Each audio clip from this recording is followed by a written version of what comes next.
बिस्मिल्लाहिर्रहमानिर्रहीम। Welcome to lecture number 31 of CS 502। आज हम कवर करेंगे डीएफएस का टाइम स्टैम्प स्ट्रक्चर। तो जैसे जैसे हम ग्राफ को ट्रेवर्स करते हैं डीएफएस ऑर्डर में, हम दो नंबर एसोसिएट करते हैं ईच वर्टेक्स के साथ।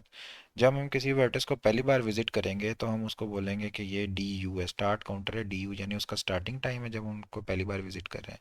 जब हम आखिरी बार किसी वर्टेक्स को विजिट करेंगे यानी फिनिश करेंगे प्रोसेसर को, तो हम काउंटर का जो उस टाइम टाइम होगा उसको as F F U store कर देंगे। तो ये जो दो नंबर हैं इनको हम टाइम स्टैम्प बोलते हैं। यानी किसी वर्टिस को पहली बार विजिट किया तो उसका स्टार्ट टाइम है जो डी ऑफ यू है, किसी वर्टिस को जब आखिरी बार विजिट किया तो उसका फिनिश टाइम है जो एफ ऑफ यू है। ठीक है, तो ये हमारे पास दो टाइम है, इनको हम टाइम स्टैम्प्स बोलते हैं। तो recursive version of deferred traversal जो है इसको हम थोड़ा सा मॉडिफाई करते हैं। डेफर्ड ट्रावर्सल जो थी हमारे पास क्या थी कि हमारे पास डीएफएस के अंदर क्या होता था, कोई भी एक सोर्स आती थी, उसके बाद हम चेक करते थे कि जब भी वो अनमार्क्ड है तो हम उसको मार्क करते थे, उसके एजेस को स्टैक के अंदर पुश करते थे, और जब तक वाइल स्टैक नॉट एम्प्टी था हम ये काम करते रहते थे, उसमें से पॉप करते रहते थे। तो ये हमारे पास सिंपल डीएफएस था। यहाँ पे हम थोड़ा सा चेंज ये करते हैं कि सबसे पहले ना हम तमाम को अनमार्क कर देते हैं कि कोई भी अभी तक हमने मार्क नहीं किया।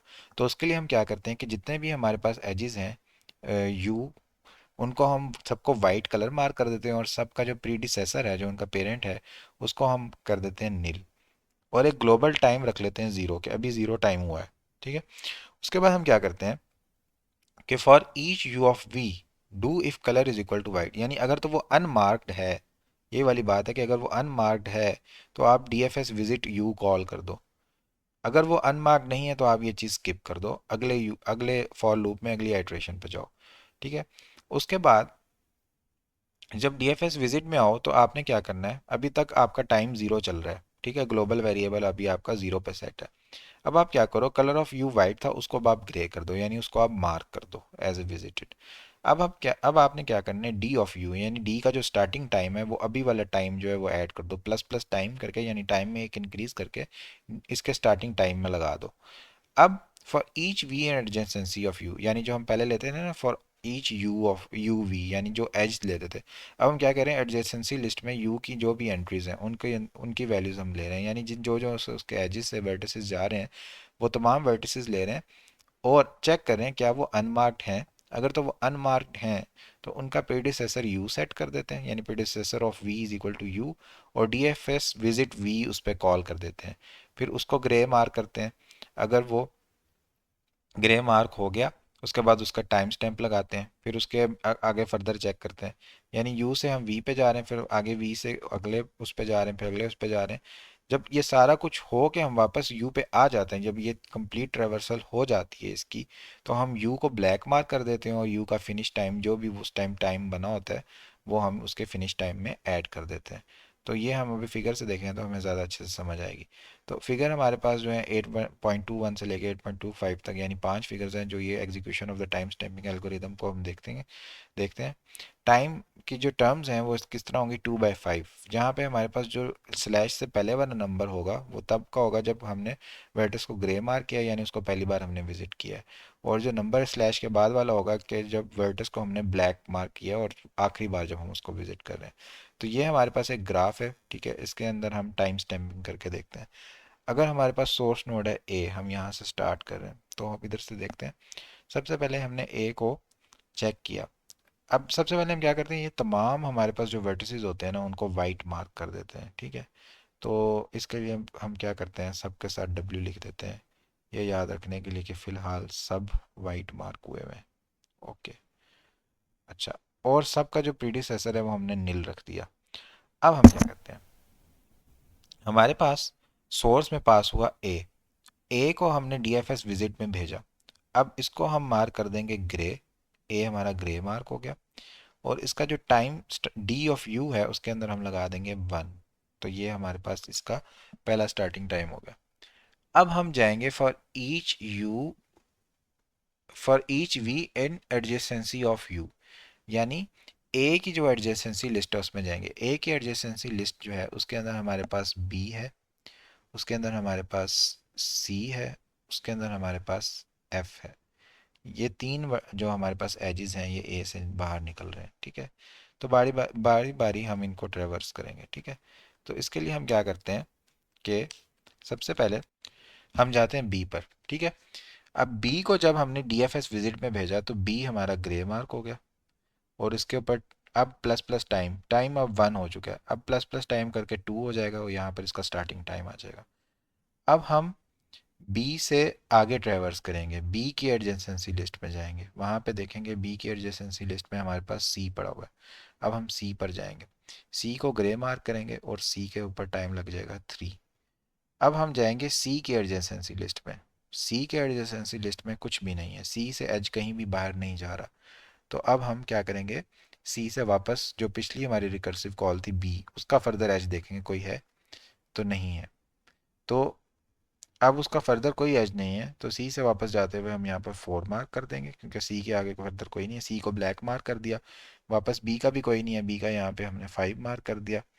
अब वापस हम ए पे आए, ए का बी भी मार्क हो चुका है, सी भी हो चुका है। अब हम देखते हैं एफ को, एफ हमारा वाइट नहीं है, एफ अभी हमारा, सॉरी एफ हमारा वाइट है।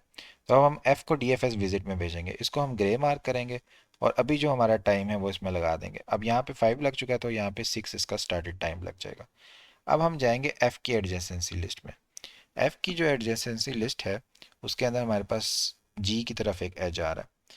तो अब हम क्या करेंगे, जी को डीएफएस कॉल करेंगे, जी का ग्रे हो जाएगा, यहाँ पे हम 7 मार्क कर देंगे। अब जी के आगे देखेंगे तो जी हमारे पास जा रहा है ए की तरफ और सी की तरफ, लेकिन हम इन दोनों को पहले हम ग्रे मार्क कर चुके हैं, ये वाइट नहीं है, तो इनकी ऊपर कॉल डीएफएस विजिट नहीं होगी।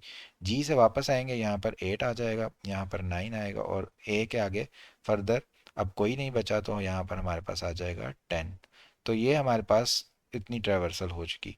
अब हमारे पास जो ओरिजिनल डीएफएस वाला था, जो कि for each U in V ले रहा था, तो उसने क्या किया, अब चेक किया ए विजिट, ए वाइट है नहीं, ए तो हमारा ब्लैक हो चुका है, ठीक है, बी भी ब्लैक हो चुका है, सी भी ब्लैक हो चुका है, जी भी ब्लैक हो चुका है, एफ भी ब्लैक हो चुका है, डी वाइट है, बिल्कुल वाइट है। अब डी पे डीएफएस विजिट कॉल करेंगे, अब टाइम देखेंगे हमारा 11 है, तो यहाँ पे हम 11 रख देंगे।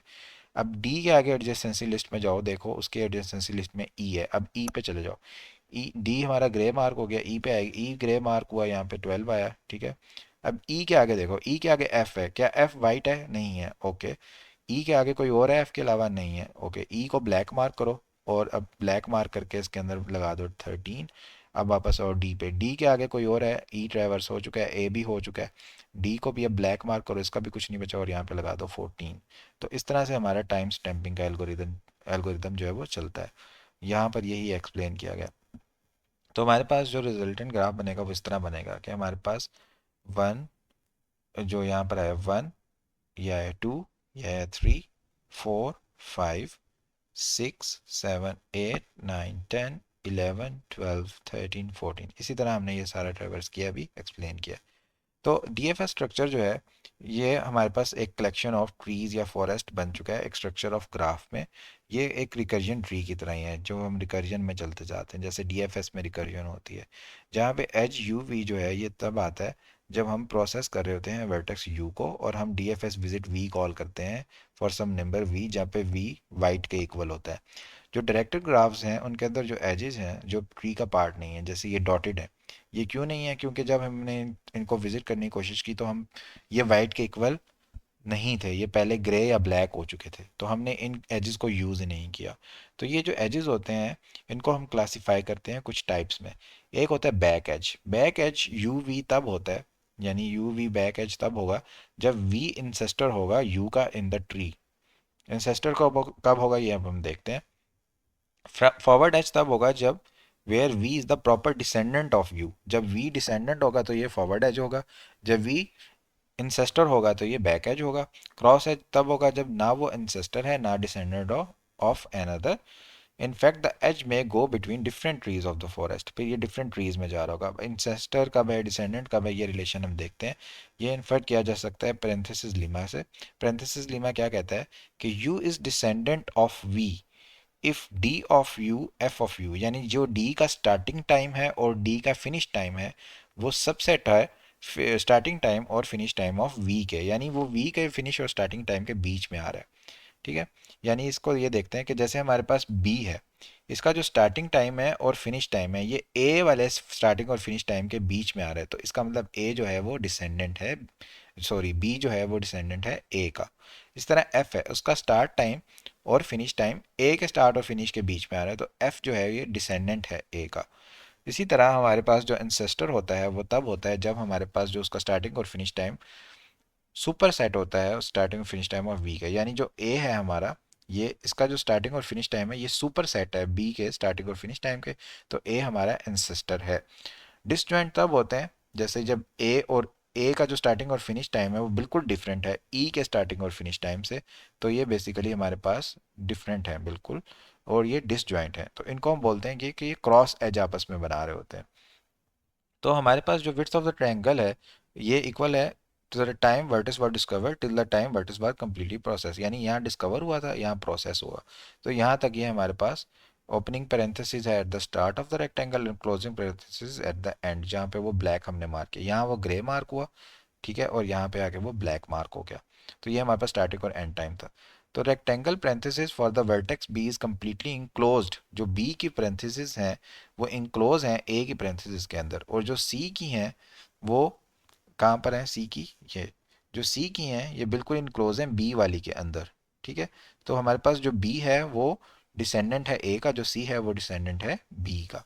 अब हम अगर एजेस देखें तो हमारे पास जो एजेस बनेंगे वो किस तरह बनेंगे, ए से बी की तरफ हमारा बनेगा फॉरवर्ड एज, ए से एफ की तरफ फॉरवर्ड एज, ए की सी बी से सी की तरफ फॉरवर्ड एज, एफ से जी की तरफ फॉरवर्ड एज, डी से ई की तरफ हमारा बनेगा फॉरवर्ड एज, ए से ई या ए से टी की तरफ अगर कोई एज है तो वो हमारा क्रॉस एज बनेगा। तो हम हमारे पास जो ग्राफ है इसमें अगर देखें हमारे पास एक एज है ए से सी की तरफ, ठीक है। तो अब हम देखते हैं यहाँ पर अपनी टाइम स्टैम्प में, तो ए से सी की तरफ फॉरवर्ड एज बन रहा है, तो यहाँ पर हम एफ लिख देंगे। अब दूसरा जो एज है वो है जी से ए की तरफ, ठीक है। तो जी से ए की तरफ हमारे पास बनेगा जी से ए की तरफ बैक एज, क्योंकि जी जो है उसका एक सुपर सेट है, तो ये एक बैक एज बनेगा। उसके बाद हम देखते हैं जी से सी की तरफ, तो हमारे पास जो जी है इससे सी की तरफ आपस में कोई इंटरसेक्शन नहीं है, डिसजॉइंट है, तो ये बनेगा क्रॉस एज, जी से सी की तरफ हमारे पास क्रॉस एज बनेगा। इसी तरह हमारे बाकी एजेस तमाम बन जाएंगे। तो जो हमारे पास अनडायरेक्टेड ग्राफ होता है उसके अंदर कोई बैक एज या फॉरवर्ड एज के अंदर डिफरेंस नहीं होता, बल्कि कन्वेंशन के तौर पर हम तमाम को बैक एजेस ही बोल रहे होते हैं, और उसके अंदर कोई क्रॉस एजेस भी नहीं होते। क्यों नहीं होते, क्योंकि उनके अंदर जो कोई डायरेक्शंस नहीं होती। जब डायरेक्शंस नहीं होती तो जब हम ट्रेवर्सल्स कर रहे होते हैं तो टाइम स्टैंपिंग थोड़ी डिफरेंट हो जाती हैं, और उनके अंदर कोई क्रॉस टाइम स्टैंपिंग नहीं होती, इस वजह से क्रॉस एजेस नहीं बनते हैं। यहाँ हमारा लेक्चर एंड होता है। Thank you so much everyone for joining, watching. दुआ में याद रखिएगा। टेक केयर, अल्लाह हाफिज़।